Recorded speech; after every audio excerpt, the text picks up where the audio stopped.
2 to 3 weeks into this program, these children are sitting up straighter. They're not having to hide anymore. She's like, I can read things, and it's just making a world of difference.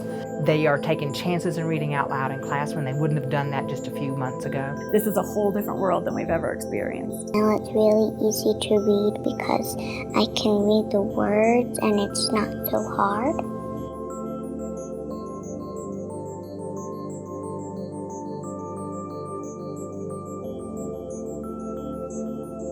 As far as I know, Odyssey Elementary is the first public school in Colorado to be addressing dyslexia in the classroom every day. These kids are smart.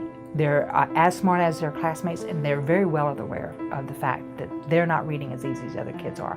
I think our number one job is to teach children to read so then they can pursue literacy in all of these other different avenues. Now they know why, and now they know how to fix it, and they're excited about learning. One school is on a journey. They're proud of their work, they're proud of their accomplishments, they're feeling good about themselves for the first time ever at school. It's working. You can really tell a difference. 2 months in, I'm like, wow. I mean, night and day. They're picking up books, they're bringing them to me, they're reading to me, whereas before it was a fight. Teaching differently. My favorite part is about the reading. I like that. Making a difference. And to her come home and say, Mom, I finished my work today. She usually takes longer, and she was just excited to tell me, I finished my work today. I'm so, so happy. So it's been really good to see her blossom. For students who learn differently. It's an ideal setting, and I couldn't be more pleased. You see it too. Her confidence has improved. And I mean, just see her want to read to you instead of avoiding to read to you, it's been a big joy. Parents are even coming back to us saying, oh my gosh, I wasn't sure what you were telling me that evening, but I think you've got it. They have broken the code, which is what we're about.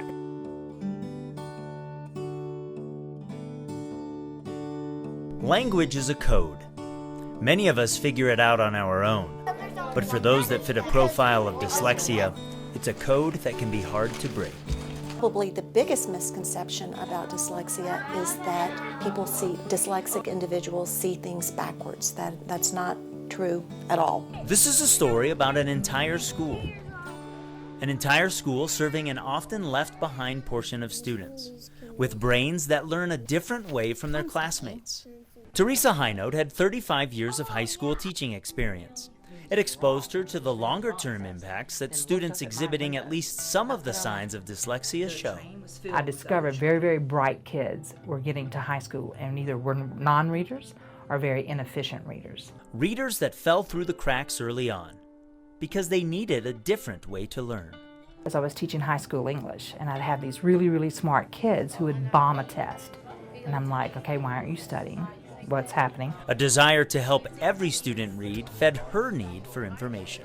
I'd read the test out loud to them and they'd miss one word in that question, which would make them miss the answer to the question. Highnote spent 3 summers in Colorado Springs at Colorado College, helping Dr. Fitzhugh train teachers in the Take Flight program. That Take Flight training at Colorado College was attended by Joanne Barner, then a teacher at Skyview Middle School in District 49. After implementing the Take Flight program at her school, Barner shared the successes her middle school students were having with Rebecca Thompson, Odyssey Elementary School's assistant principal. I went to Colorado College and sat through a presentation on the program and thought, oh, maybe this is something that I could do to reach our students. Thompson began sharing her dream and her plan with her boss, Odyssey's principal, Pam Wire. Mrs. Thompson wrote a proposal to the Power Zone to get some help for students in the Power Zone that have dyslexia or exhibit dyslexic characteristics. And so we were looking at different things to be able to accommodate those students and give them more hope for being better readers. Different plans, different connections, but a shared belief that all students should be taught to read, and read well, regardless of how they learn. for many, many years, we've known that there are students that just leave elementary school not as proficient readers, that whatever we did, it just wasn't enough to help close that gap. And we know that if you don't leave elementary school as a proficient reader, you're going to struggle through middle school and high school.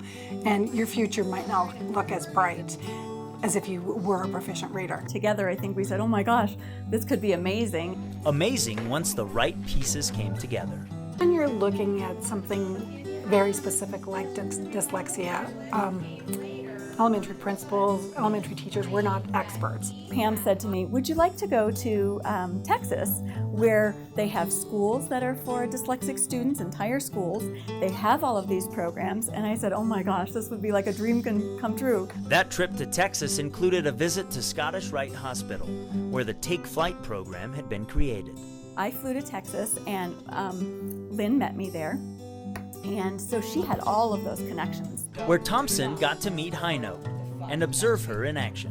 This Miss Hino is amazing, is when a student was struggling with something, she stopped the speed of that program and she said, you know what, there's something as a teacher that I feel bad about.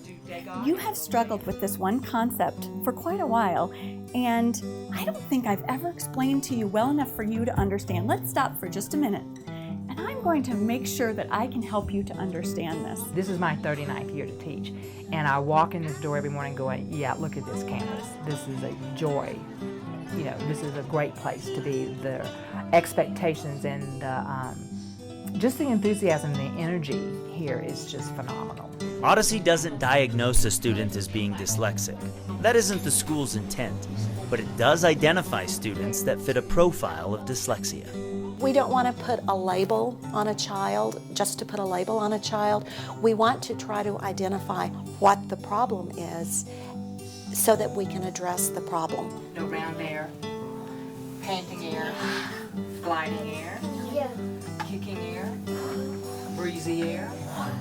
Dyslexia is a very misunderstood word, and a lot of people don't like it. A lot of people are uncomfortable with it. But if we know a child meets a profile of dyslexia, and we know what science has told us can teach that child to read and write, let's get them into that program. But what makes this program different is the all-day commitment from the intervention classroom to the traditional classroom. For today, you're going to need a pink highlighter and a green highlighter. We have 2 second grade teachers, 2 third grade teachers, and 2 fourth grade teachers who have those students in their class with a mix of other students.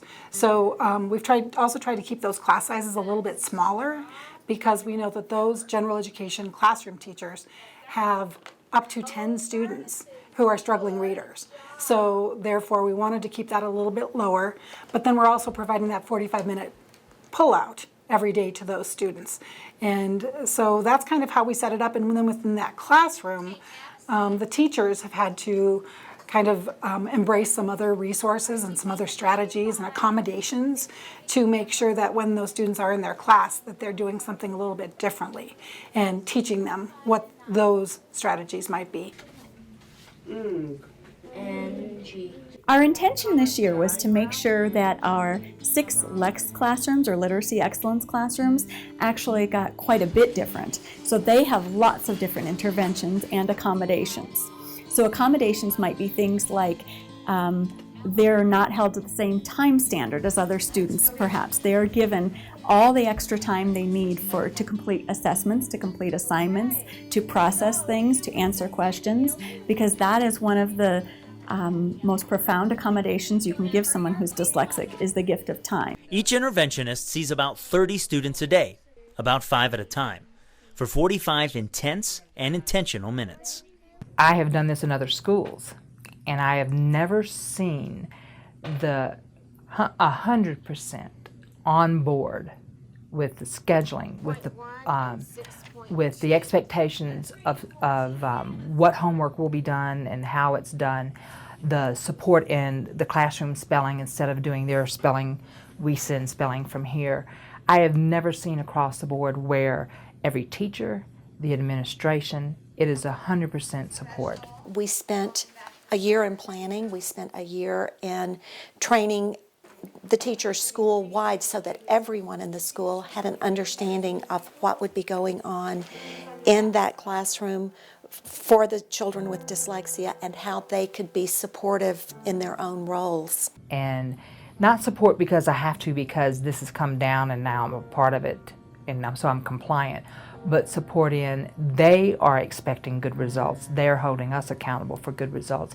And their anticipation is that this is going to make a world of difference for these kids. So the culture here is, yeah, let's go forward. The whole premise is to teach under discovery learning and a reciprocal teaching model where you, the teacher, starts off leading, directing, and the kids begin to take over and become where they are internalizing their learning. Oi. And then your mirror? Oi. And then pull your sound pictures.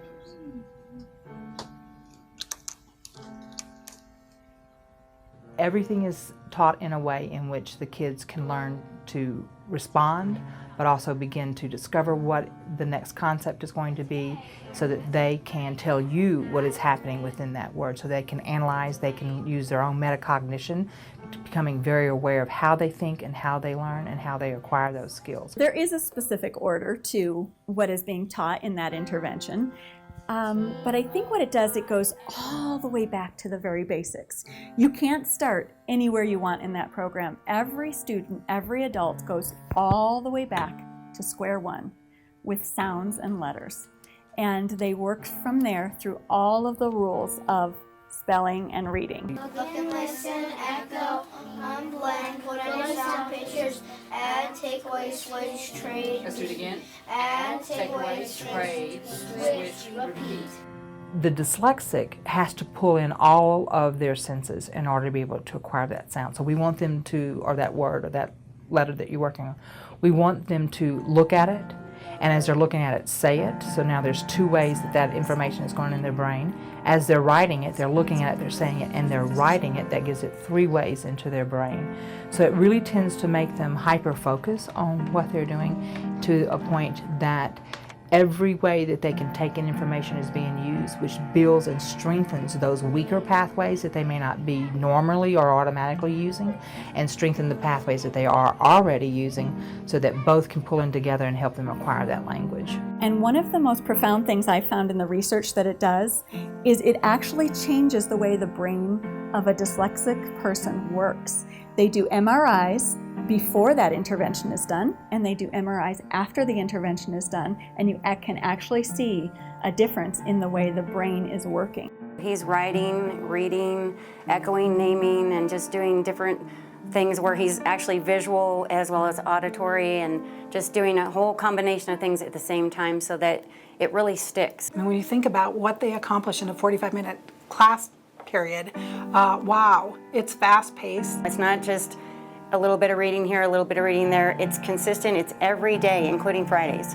It's every day of the week, and then we continue it through the weekend, and then he comes back and gets reinforced through the school. These students aren't lazy. These students they haven't perhaps given up. It's not that they don't want to read. It's not that they want to even misbehave. There's reasons for everything they're doing. And often those reasons come all the way back to dyslexia. And I'm struggling with all these things, but nobody knew, and I didn't know as a child. I didn't have a word for it, and I didn't have a way to describe it to you. So I think all of that opened up to all of our teachers, those understandings.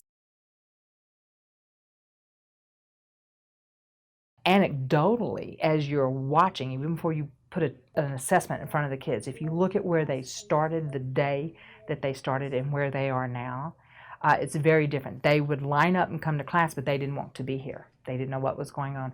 Now if we're coming down the hall, if I'm a little bit late coming off of duty, they want to know why I'm late and why I'm not in here already, because they want to learn. I think I've improved with my reading and how I code now, and like how I can do sentences much faster. Now they're running, handing me my phone. They're like, time me, look, I've gotten better. And they're tracking their progress, and they're so excited. And there's just a glow on their face, and it's just so nice to see. And to know that they're happy where they are, they're safe, and they're growing, and they're gonna end up being the best individual they can be. and I credit a lot to that program. When that child was born, their expectations were their child would acquire language easily, like most everybody else does. And that child loved to be read to, loved books, then went to school and couldn't figure out why it worked for everybody else and not them. And so now the child is coming home not wanting to go to school, not excited about learning, and don't bring a book into the conversation at all. And that's turning around. So this was a risk for the parents as much as for anybody else, because they're entrusting those kids to us not to hurt them again, because they've already been let down one time through no fault of their own. They don't know why it doesn't work, through no fault of the teacher, through no fault of the system.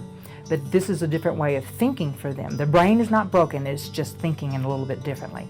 So we take that child and give them the opportunity to be able to apply what we're doing in class in here into the class and into the real world, and have a structure and a coping mechanism that is more than just getting through. It is, I can do this and I can do this well. And then now this child can be anything that child can dream that they want to be, because they won't be limited by their inability to read. I think she's helped me a lot with my reading and doing a lot of stuff, like doing alphabets and like doing coding and all that stuff. We'd love to go on this journey together. We'd love to take your child on this journey, and this may take us in many different directions. We'd love for you to go on it with us. We're looking at accommodations, we're looking at interventions, we're looking at the gifts your child brings to you and to us here at Odyssey and to the world, and we would love for you to go on this journey with us, and if we're wrong, that's okay. We're going on a journey, and together we're going to come across brilliant things together and figure out how we can best help your student. I applaud Odyssey for taking the steps, for Rebecca Thompson, Joanne Barner for really taking those steps and seeing a need. No stable syllable BLE. Accent the syllable before it. A vowel in a closed syllable is short. Don't be afraid to just jump in. Don't be afraid to learn about this. Don't be afraid to try this. I think we want to always have all of the knowledge, and we want to do everything perfect, and we want to be able to say everything perfectly and to describe everything perfectly. We need to not be worried if we're going on this journey and we don't have all the answers on day one. We need to work together. Many times schools are in isolation. The school tries this, the school tries this. And I don't know that we talk enough between schools, between districts, as an educational entity. And we need to do that. We need to sit down at a table together with a cup of coffee and say, just try this. Let's talk about it. I can't wait to share with you the passion I have for this, because it's worked, because we have so many students and parents that are just ecstatic and that are smiling and that are wanting to come to school and wanting to read. And so I think just try it. This program has helped me in reading words properly. If this school can do it, you can too. I think when parents across the state see that it can successfully happen for a dyslexic child to receive reading instruction every day during the school day as it should be, those parents are going to say, why can't my child have this too? I just want to thank my parents for, putting me into this program. It really helped me a lot, and I just love my teachers so much. I just really like them to know that I'm really thankful for them putting me in this group. There were students, I can still picture their faces, and it breaks my heart to know, I think I missed them. I wish I could go back with the knowledge I have now and capture them and say, I know the answer now, I'm so sorry. Imagine if I had taught everybody everything I know about this, what I could have opened up for the world. I just think that somebody has to make sure this gets out to everybody, and I would love to help make that happen for everybody in education. Knowing that other districts can now take the model that District 49 was brave enough to take the risk and step out there and the expenditure and make that commitment that it's made, and it can be replicated all over the state. It's one of those things that as a parent you really are grateful not knowing what you're getting into at first, but then seeing the results. It's one of those things, woo, I didn't have to look into anything, it just happened. But knowing what I know now, I would say to other outsiders, please look into it, because it is a program that's very helpful for your children.